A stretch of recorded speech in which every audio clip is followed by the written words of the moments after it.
Monsieur le Président de l'Assemblée nationale, Mesdames, Messieurs les ministres et chers collègues, honorables députés, Mesdames et Messieurs, je voudrais tout d'abord, Monsieur le Président, avec votre permission, profiter de cette tribune pour encore une fois remercier le chef de l'État, son Excellence le Président Macky Sall, pour nous avoir renouvelé sa confiance en nous nommant ministre de la République. Et comme j'ai eu l'occasion de le dire par ailleurs, je suis un pur produit de l'école sénégalaise, je suis un enfant de la République.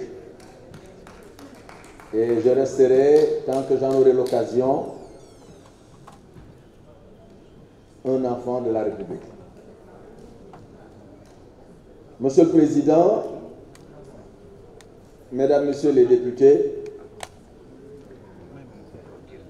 la décentralisation est en cours dans notre pays depuis 1872, quand les communes de Gorée et de Saint-Louis étaient créées. Et depuis lors, beaucoup de pas ont été accomplis dans le sens d'un approfondissement de la décentralisation, d'un renforcement de la décentralisation. Et tous les régimes qui se sont succédés à la tête du pays, chacun a posé des axes forts pour permettre aux collectivités territoriales, pour permettre aux maires qui administrent librement leur collectivité territoriale de se mettre au service de leurs concitoyens. Bien entendu, l'acte 3 de la décentralisation a été un des actes majeurs. En effet, cet acte a permis la communalisation intégrale, la création de départements, mais bien entendu, la vision du chef de l'État, le président Macky Sall, a introduit un élément fondamental, c'est l'équité territoriale, c'est la solidarité aussi entre territoires, c'est la solidarité entre collectivités territoriales. Bien entendu, il faut évaluer l'acte 3 de la décentralisation, consolider les acquis et corriger les imperfections notées ça et là. Et le gouvernement est dans ce processus d'évaluation de l'acte 3 de la décentralisation, et cette évaluation a déjà permis l'annonce faite par le chef de l'État lors de la dernière journée de la décentralisation, à savoir la mise en route du PACASEN rural à côté du PACASEN urbain, mais aussi la fonction publique locale qui est en train de devenir une réalité et parfaitement gérée au niveau du Centre national de la fonction publique locale et de la formation. Je sais, Monsieur le Président, que le débat est organisé et que le gouvernement aussi a un temps de parole. Monsieur le ministre m'a dit tout à l'heure que vous pouvez prendre 20 minutes, lui il prendra 10 minutes. Donc en 20 minutes, il va être difficile de citer l'ensemble des honorables députés qui ont pris la parole et de répondre de façon spécifique à toutes leurs interpellations. C'est la raison pour laquelle, Monsieur le Président, vous me permettrez de résumer les préoccupations formulées par les honorables députés pour y apporter des réponses générales et bien entendu mon cabinet et l'ensemble des services de mon département seraient disponibles dans le cadre d'autres rencontres, d'autres séances de travail et même d'autres occasions à revenir de façon spécifique sur un certain nombre de problèmes. Permettez-moi d'abord, Monsieur le Président, de clarifier qu'il y a des structures qui sont souvent citées ou des domaines qui sont souvent évoqués par les honorables députés et qui ne relèvent pas des compétences directes du ministre des collectivités territoriales, de l'aménagement et du développement des territoires que je suis. Bien entendu, au nom de la solidarité gouvernementale, je me ferai le devoir d'être votre porte-parole, votre interprète auprès de certains collègues qui sont comme moi dans le gouvernement. Préciser que les inondations sont gérées par le ministère de l'eau et de l'assainissement. Le découpage administratif est une prérogative du ministère de l'Intérieur. L'AGETIP est une structure importante, transversale, avec laquelle nous travaillons beaucoup, mais bien entendu, nous n'assurons pas la tutelle de cette importante structure. Le PROCASEF, Monsieur le ministre, il reviendra tout à l'heure, Monsieur le ministre des Finances. J'ai parlé tout à l'heure des inondations. Projet 2 aussi relève du ministère de l'eau et de l'assainissement, même si l'ADEME, qui est une structure qui dépend de mon département, en assure la maîtrise d'ouvrage déléguée. Ces précisions étant faites, Monsieur le Président, je voudrais rentrer dans le vif du sujet en évoquant la grève des travailleurs des collectivités territoriales. Effectivement, comme vous l'avez noté, c'est une grève qui a duré, qui a perduré, qui a fait plus d'une année. Et depuis lors, l'intersyndicale des travailleurs des collectivités locales est en mouvement. Cela, bien entendu, a eu des conséquences sur un certain nombre de documents dont nos compatriotes ont toujours besoin. Et cela aussi a eu des impacts négatifs sur le fonctionnement de certains établissements de santé. Mais je dois vous dire qu'on est en discussion. Les discussions sont en cours et je crois qu'on peut espérer une sortie de crise définitive dans les prochains jours. Mais rappelez que c'est vrai que l'article 29 est assez clair. Toute augmentation de salaire pour la fonction publique de l'État doit être répercutée pour les fonctionnaires des collectivités territoriales. Mais l'article 30 suivant aussi précise que ça devait être à la charge des collectivités territoriales ou des services utilisateurs. Des honorables députés ont rappelé ces dispositions-là. Kon lu ñu mën a jàpp rek mooy collectivité territoriale yi ñoom tamit am nañ ci responsabilité. Am na collectivité territoriale yu nga xam ne jàpp nañ ne am nañu doole pour mën a fay mais li doon problème bi mooy ban base juridique ban base légale lañ mën a sukkandiku ba mën a fay travailleurs collectivité territoriale. Loolu ci la ñuy liggéey fan yi ci commission boobu moo leen wax léegi pour seet nu ñuy lijjantee loolu. Mais aussi communes yi nga xam ne jàpp nañ ne mën nañu fay bi ñu ko xaymaa monsieur le ministre des finances waxoon na ko keroog mat nañu ñaari téeméer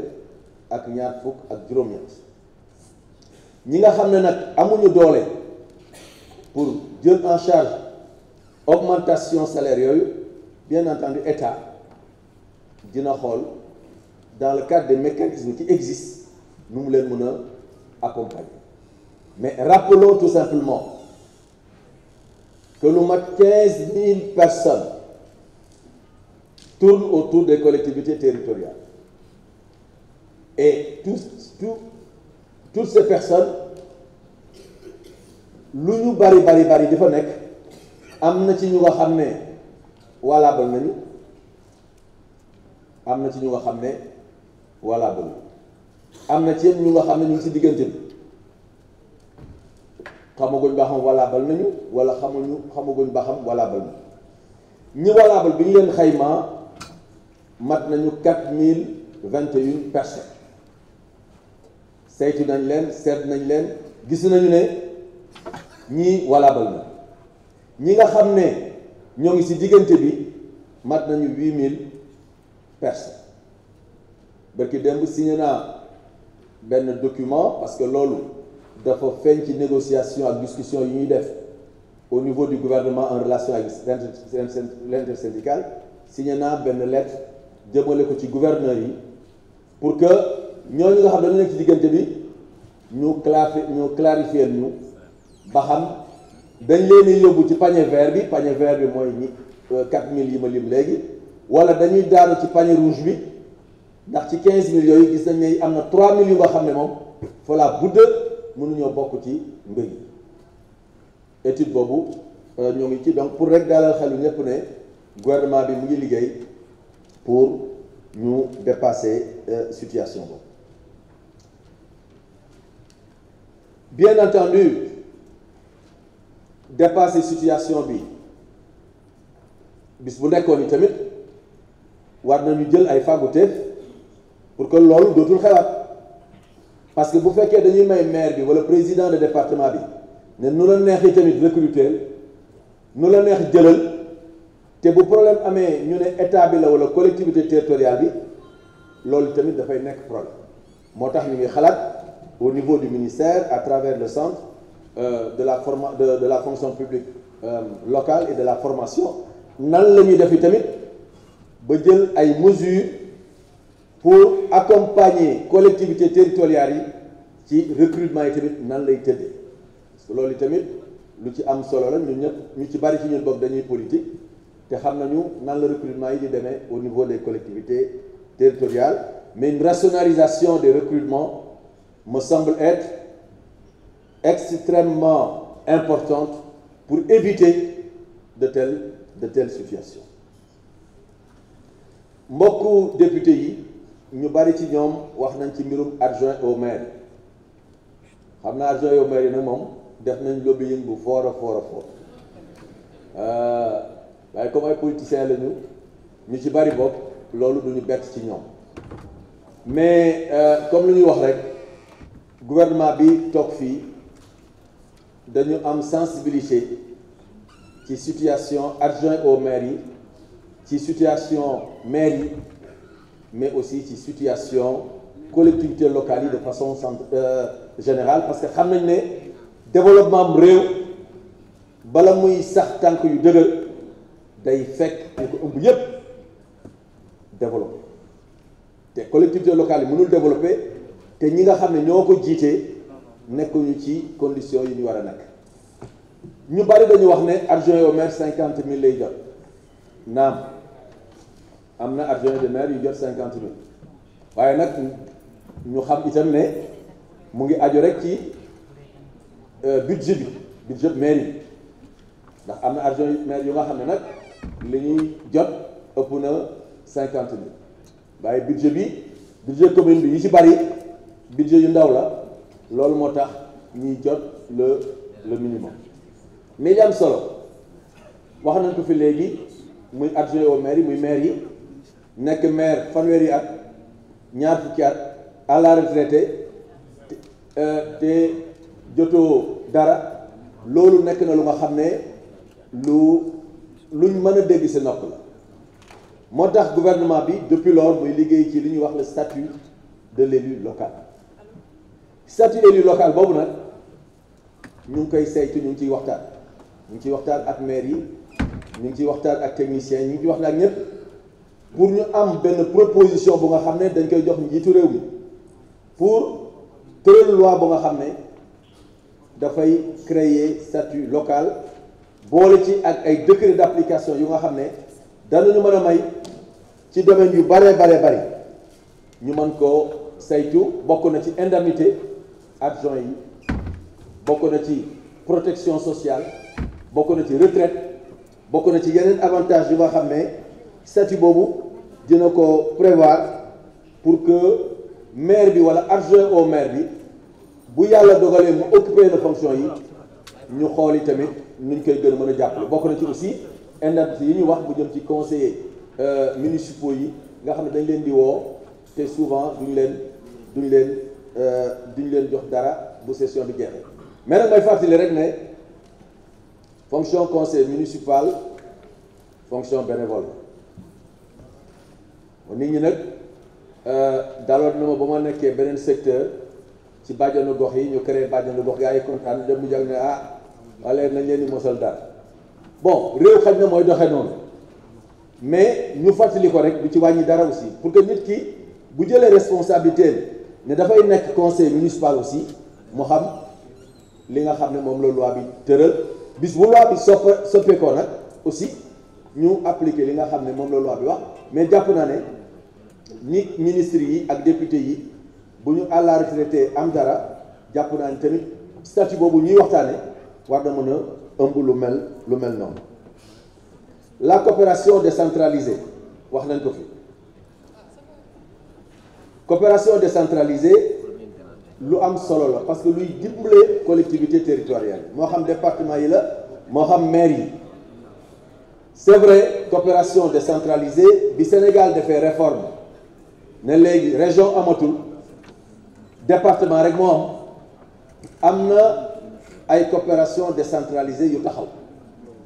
mais barki démb bi ñu demee France ci assemblée ci salon des maires bi fa doon am na waxtaan yu bari yu nga xam ne waxtaan nañ ko fa pour seet nu ñuy régler lu mel noonu. Honorable député Alioune Gueye wax na ko léegi Lombardie mi doon c'est un exemple rek c'est pas parce que je suis de la région de Louga mais dama jël exemple parce que exemple boobu mun na servir pour d'autres régions. Lombardie bi nga xam ne daf doon jëflante ak région Louga jëflante boobu mënatul dox parce que simplement léegi ñetti entité la ñu am muy Linguère di Louga di Kébémer mais li nga xam ne moom la ñu jàpp ne moo ko war a régler mooy li ñuy wax les ententes départementales dara teewul collectivité locale ñetti collectivité locale yooyu tey taxawal benn entente départementale su ko defee mën a tolloo ak Lombardie pour mën a continuer la coopération décentralisée am na entente du Sine ñeneen ñu ngi créé yeneen entente loolu dafa nekk lu nga xam ne moyen la aussi pour mën a continuer la coopération décentralisée.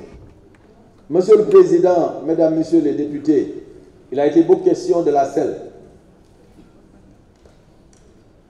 La SEL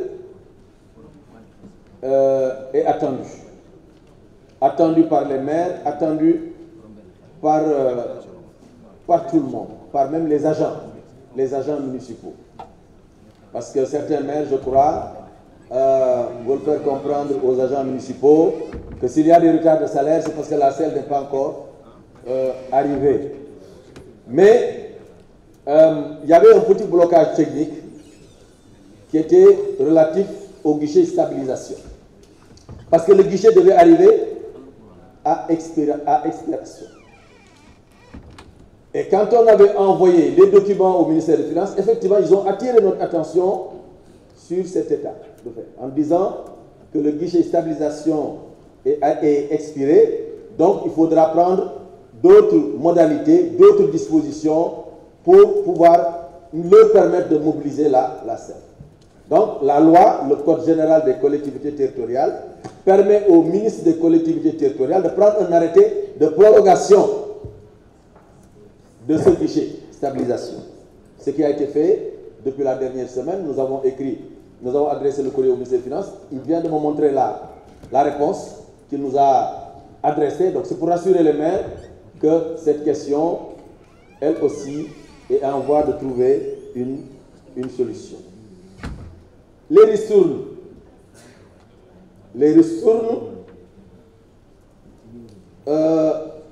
sont autour de 6 milliards de francs CFA.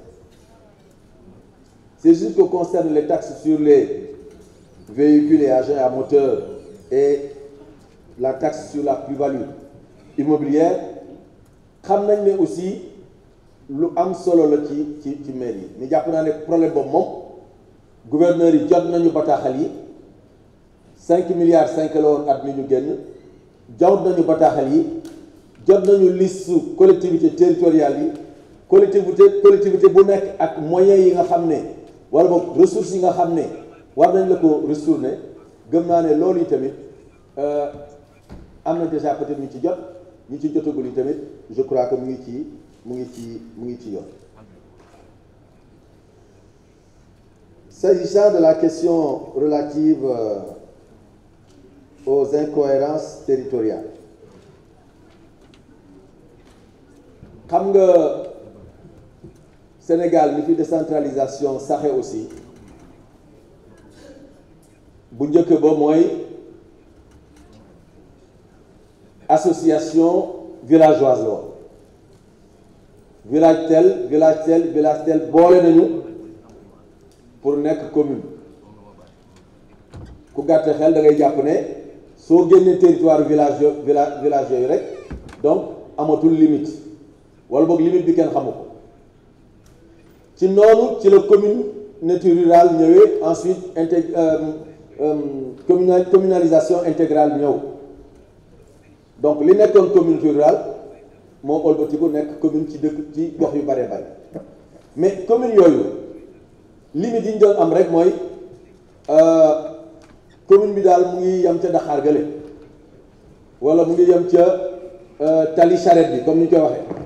wala mu ngi yem ci yoon bële loolu moo fi nekkoon bi nga xamee ne mbir moomu taxaw na président de la République jox ndigal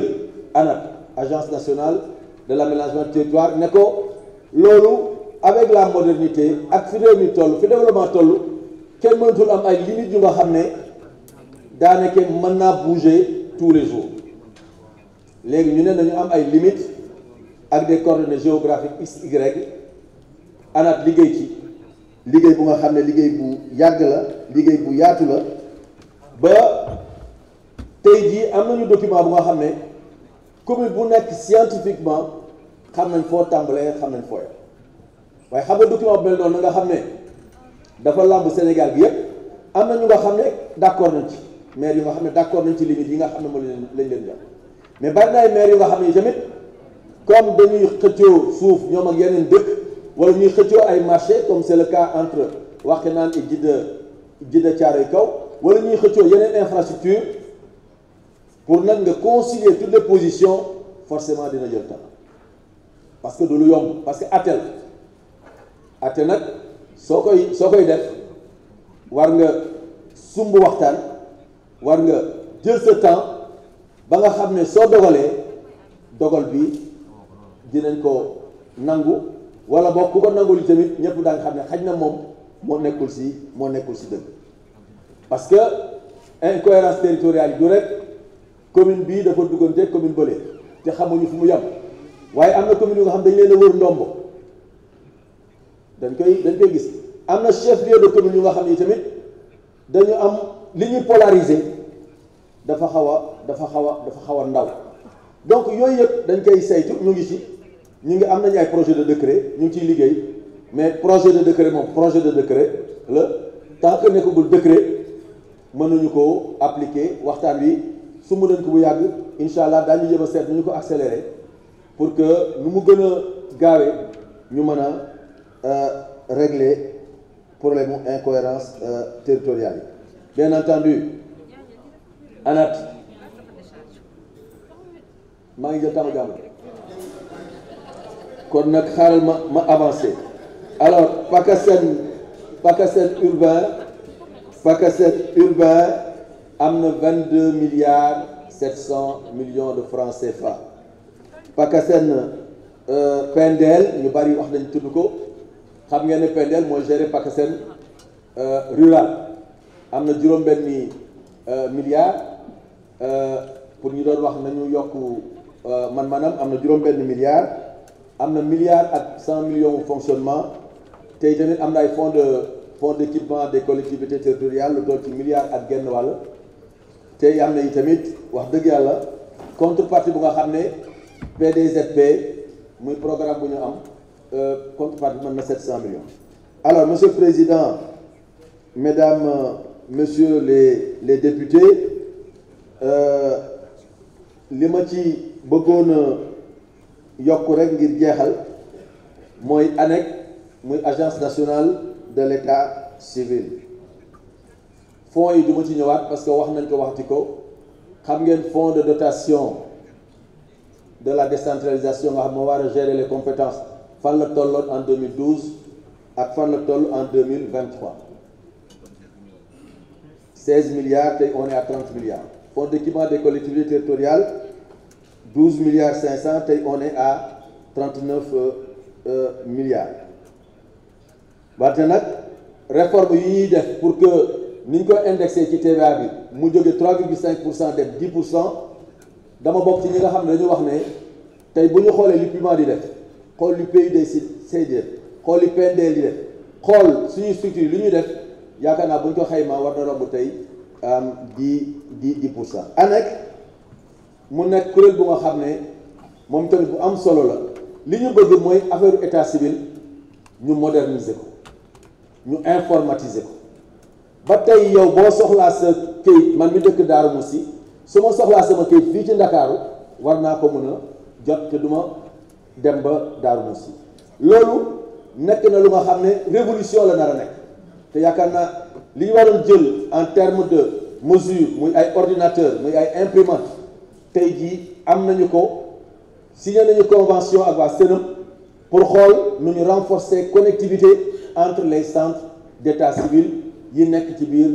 réew mi bari na ay centres d'état civil yu nga xam ne incha allah daañ leen connecté. Maintenant monsieur le président, Rufisque comme li ma waxoon keroog lay wax je suis prêt à recevoir le maire mais comme ni mu ko annoncé suñuy service ak service du trésor liggéey nañu te xam nañu ne correction incha allah dina am. Le statut particulier de Mbacké du département de Mbacké bien entendu il faut en tenir compte.